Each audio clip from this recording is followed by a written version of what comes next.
So last week we had the rather monumental discovery that light is a wave. It's an electromagnetic wave consisting of oscillating electric and magnetic fields, one sort of constructing the other as they propagate outwards. And we looked at a model of an electromagnetic plane wave. We have a little bit more to discuss about that in class, but I actually want to pause for a moment to talk about various ways of representing one of these electromagnetic plane waves. And I'll start with the one that I originally drew in our last video lecture, which was something like this.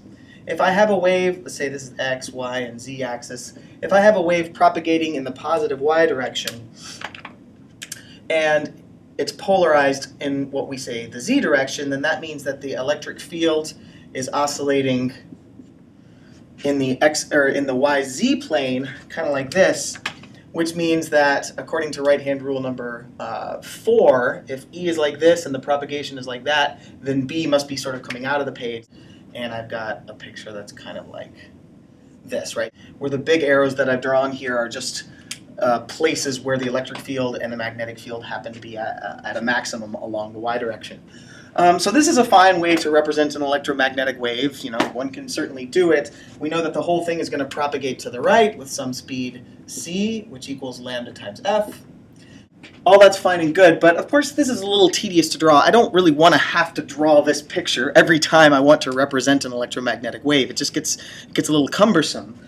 So I want to mention a couple of ways that I may abbreviate this picture. It's the same physics, but I want to abbreviate it a little bit by making it look a little bit simpler. And one way that I can do that is to simply draw a line at those locations along the y-axis, for example, where the electric field is at a maximum, that is, a crest of the electric field amplitude wave in the zy plane. So, for example, I might draw a line right here. Here it's at a trough, so I'm not going to draw another line there, but right here I have another max, which means that another max would be over here.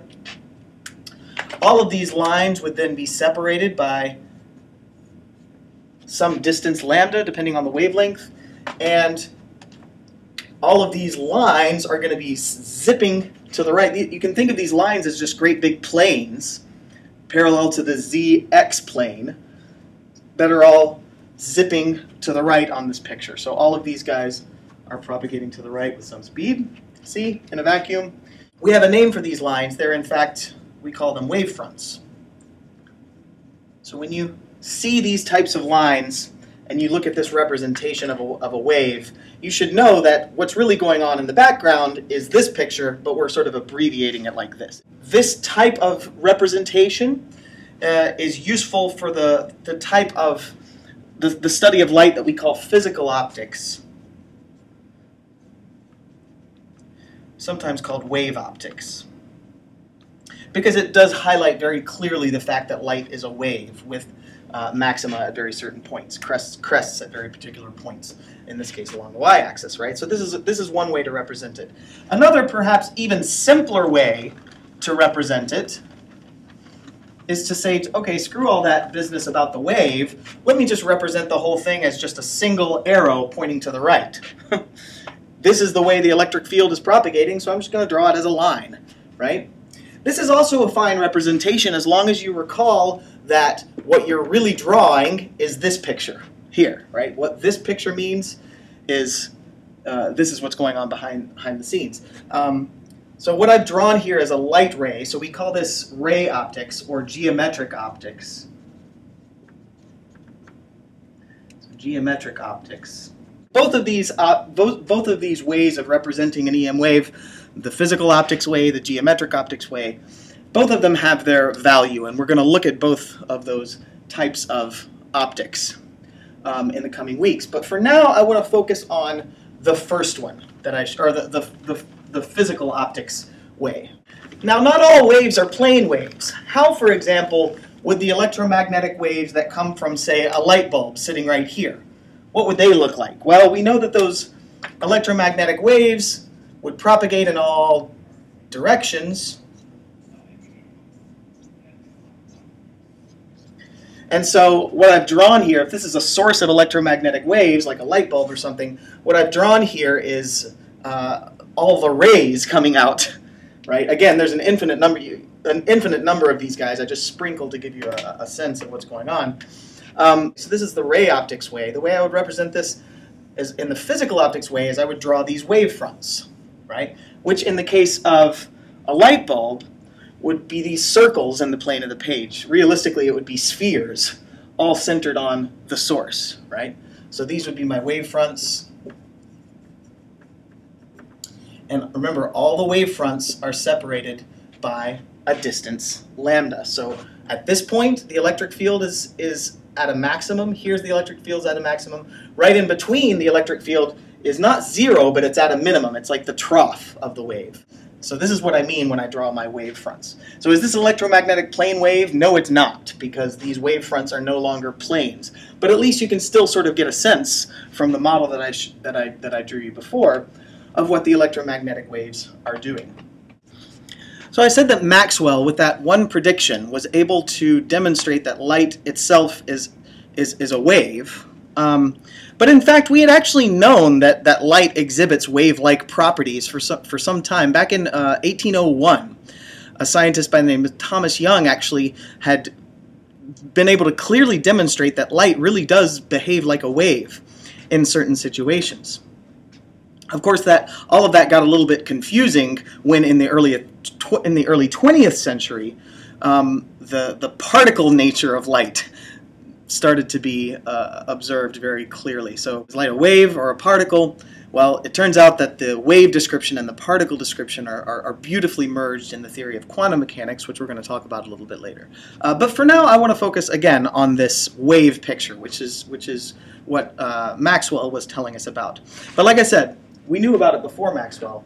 In fact, very characteristic of waves are what we call interference patterns. For example, if I have two sources of electromagnetic waves, one here and one here, and let's say these two sources are creating waves which are of the same frequency, and whenever a peak is emitted by this guy, a peak is also emitted by this guy. So these guys are emitting electromagnetic waves that are also in phase, right?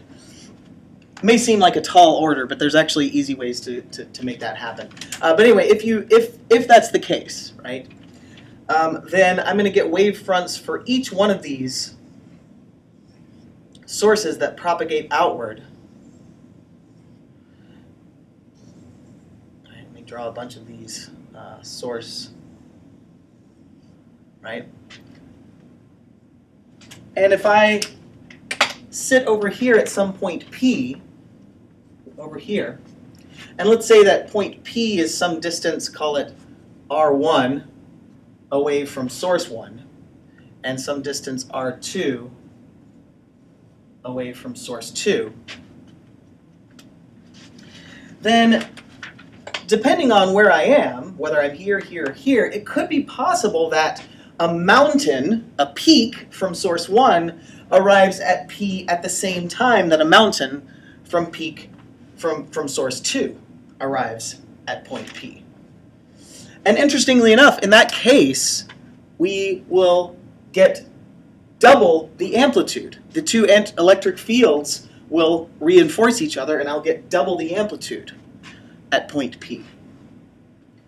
However, if I'm at a point P where the two waves are at point P 180 degrees out of phase, that is, a mountain from peak 1 arrives at the same time as a valley from peak 2, a trough from source 2, then the two waves are going to destructively interfere, and I'm going to get darkness, right? So you have this sort of interesting scenario that at certain points, light plus light will actually give you dark, right? And of course, this is not unique to electromagnetic waves. This could happen, for example, if I drop rocks in a pond, right? This could be surface waves on a pond. This could be sound waves from two speakers that are emitting the same frequency pitch in phase with one another. This doesn't have to just be light. So what are the conditions for this destructive or constructive interference? Let me say I've got one source right here, and another source right here. Let's say that this source is emitting electromagnetic wave with sort of a wave pattern that kind of looks like this. So here are my wave fronts. This is my electric field amplitude, right? And over here is a point, some point in space. Let's say it just so happens that I set up my speakers such that the difference between these two distances, this would be R1 if this is source 1. This wall over here would be point P in my previous illustration, and this distance over here would be R2. If I'm able to, and these are my two sources again, so 1 and 2. If I'm able to set it up such that source 2, the path that the wave has to take in order to reach this plane over here, if the path it has to take is exactly, for example, 1 wavelength longer than the path that the EM wave from source 1 would have to go, then you can see that at point P, the mountains arrive simultaneously, and I get constructive interference. Okay, so in this case, R2, the distance R2 minus R1, is equal to lambda, the wavelength of the electromagnetic wave. Now, of course, it need not just be 1 lambda. I could scoot this back a little bit further and make this 2 wavelengths behind, right? And these 2 plane waves would once again line up, and the path length difference would be 2 lambda, right? And in fact, in general, as long as I have an integer number of wavelengths, then I'm going to get constructive interference. This is not unique to electromagnetic waves. This is just general waves. Bear in mind that m could be 0, right? If m were 0, then 2 and 1 would be along the same line here, and R2 would equal R1. But that's sort of trivially obvious that the 2 would constructively interfere at P. It could be plus or minus 1. Plus 1 would be 2 is back here. Minus 1 would be 2 is right here. But either way, the 2 sources are either plus or minus 1 wavelength apart, and you get constructive interference over here. It could be plus or minus 2, and so on. Point is, it's got to be an integer, right? What's the condition for destructive interference? Well, you can imagine that if I scooted this back a half wavelength to say right here, then what would happen? I would have a mountain from 1 at the same place I have a valley from 2, and the 2 would add up and give me 0, nothing, at point P. So destructive interference occurs when you have a half wavelength path length difference between R1 and R2. And the way we represent that is if we say that R2 minus R1 equals m plus a half times lambda. So if m equals 0, then R2 minus R1 would be like in this scenario, half a wavelength different path length. If this were 1, then it would be 3 halves, and so just a half integer multiple of lambda, right, is what is your requirement for destructive interference. Now, a great many phenomena can be described by these 2 equations. In fact, everything that we're going to be doing in the next couple of days is really hinges upon these 2 equations, right? You can see a lot of interesting physics and a lot of different situations by just knowing these 2 facts right here.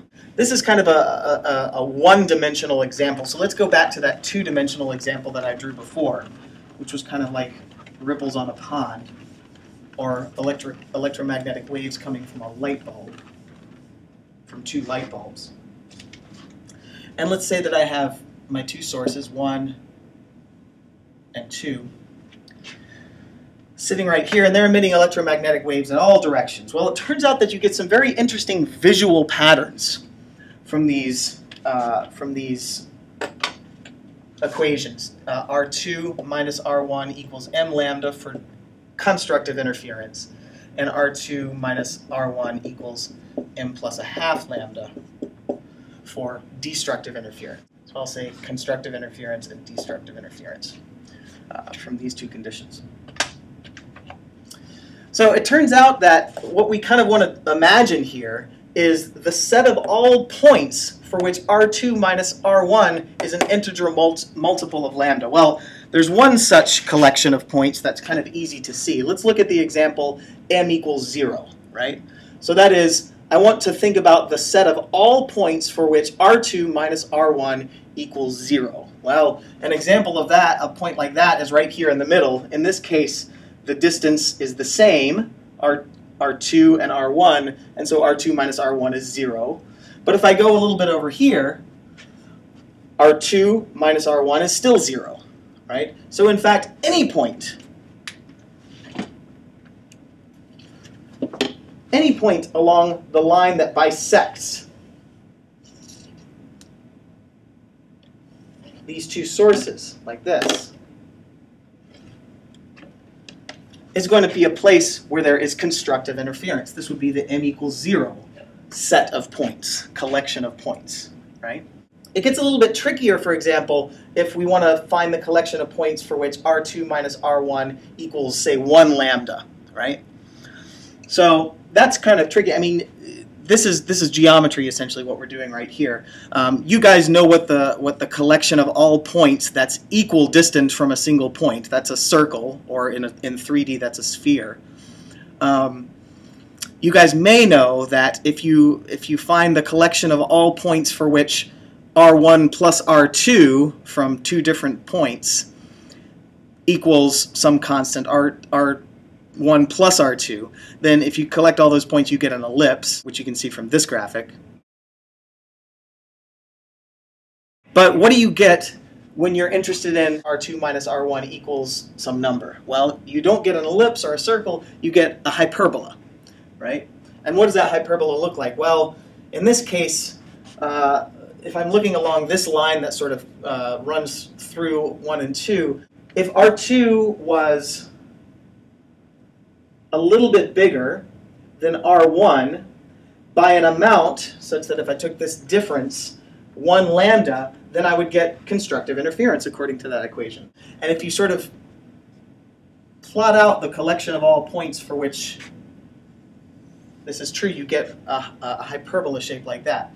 You get sort of a hyperbola shape like this for the m equals 2 line. This would be m equals 1. Draw that a little bit better. This is m equals 2.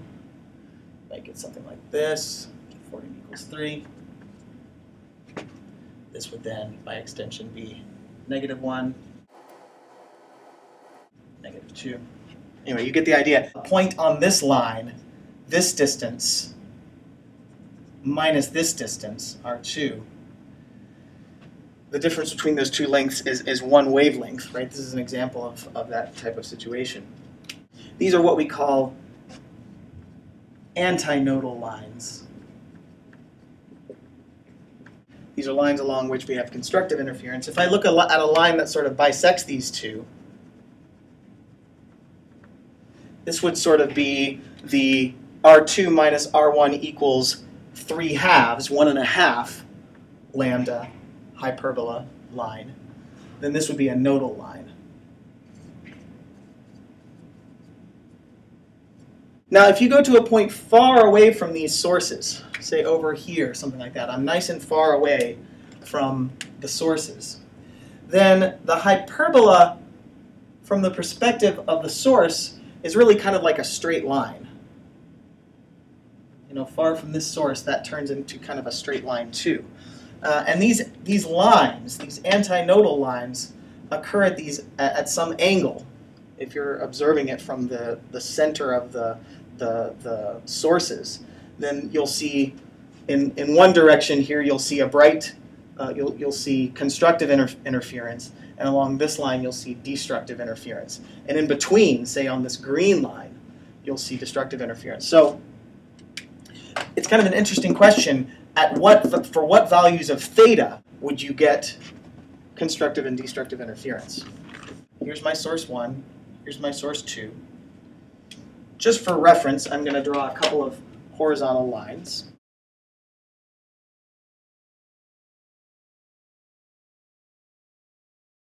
There's nothing deep about these lines. I'm just drawing them for reference. Right? Again, the question is, with respect to the center of these sources, at what angle can I look to see constructive or destructive interference, right? So I'm imagining that I'm looking, again, far away from the sources now, much farther than the distance between the sources. If this is D, then I'm looking at a point that's really far away, much farther away than D.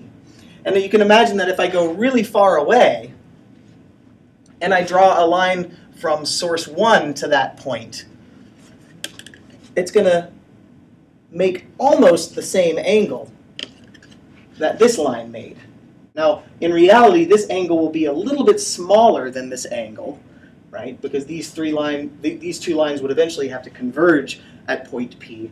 But if point P is really far away, they're almost parallel. And in fact, the same is true for point 2. This is almost going to be parallel too.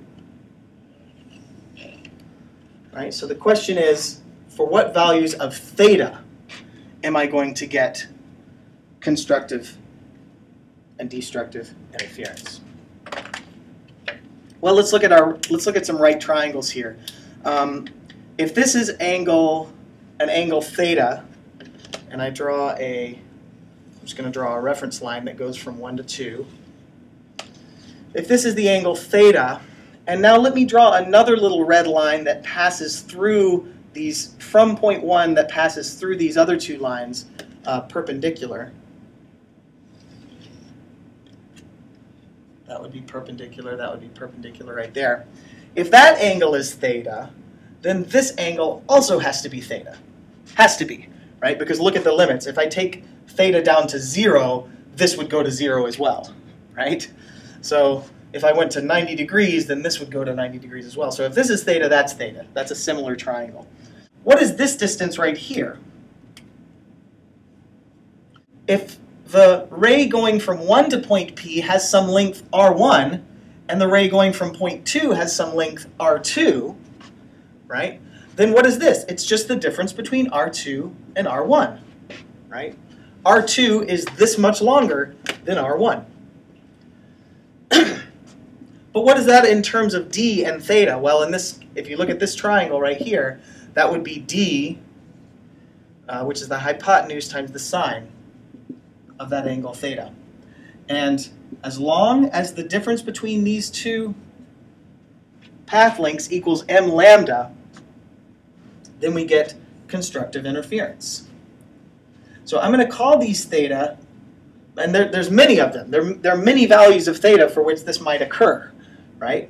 For corresponding to m equals 1, m equals 2, -1, -2, right? So I've got lots of different possible values for m, which means I have lots of different potential theta sub m. This would be the condition for constructive interference. And by extension, if d sine theta m were equal to m plus a half lambda, a half integer multiple of the wavelength, then we would get destructive interference. This phenomenon right here is something that Thomas Young was able to observe for light to a very high precision. And he found that, again, light very much behaves in this fashion. So this is what we're going to be exploring in the next couple days, the physical optics of electromagnetic waves.